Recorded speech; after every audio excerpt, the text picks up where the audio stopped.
Bismillahirrahmanirrahim. Assalamu alaikum. This is Maryam Sajjad from CID News Network with my program Around the World in 60 Seconds. Coronavirus cases, deaths continue to go down in Pakistan. The number of coronavirus cases and deaths continues to go down in Pakistan as the country reported 75 deaths in the last 24 hours. United Nations General Assembly President arrives in Islamabad on 3-day official visit. The President of the United Nations General Assembly reached Pakistan on Wednesday. On his arrival at the airport, the United Nations General Assembly President was received by senior officials of the Foreign Ministry, the United Nations representative in Islamabad, and Turkish Ambassador Mustafa Yerdogul. 3 dead as another cyclone hits India. At least 3 people died on Wednesday as howling winds and waves the height of double-decker buses belted eastern India in the COVID-stricken country's second cyclone in as many weeks.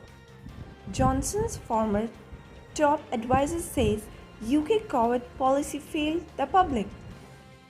The British government disastrously failed the public by mishandling the start of the coronavirus pandemic, Prime Minister Boris Johnson's former top advisor and architect Dominic Cummings told lawmakers on Wednesday.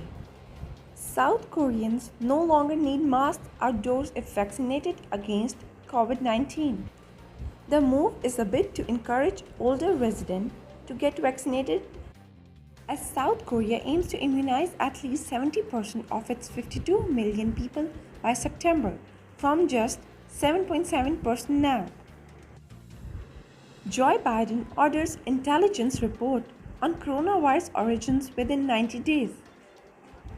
President Joe Biden on Wednesday ordered U.S. intelligence agencies to report to him in the next 3 months on whether the COVID-19 virus first emerged in China from an animal source or from a laboratory accident. Taliban warned Afghan neighbors against allowing US bases. The Taliban warned Afghanistan's neighbors against allowing the United States to operate military bases on their soil, saying they would thought such a historic mistake. Pacific witnesses supermoon eclipse same day. Stargazers across the Pacific cast their eyes skyward on Wednesday to witness a rare super blood moon as the heavens aligned to bring a spectacular lunar eclipse. Blinken claims progress in effort to boost Israel-Hamas truce. U.S. Secretary of State Antonio Blinken has wrapped up a 2-day visit to the Middle East, winning diplomatic support and hundreds of millions of dollars of pledges from Arab countries as he moved to shore up the ceasefire that ended an 11-day conflict between Israel and Hamas, the Palestinian group which rules the Gaza Strip. Qatar pledges $500 million for Gaza reconstruction.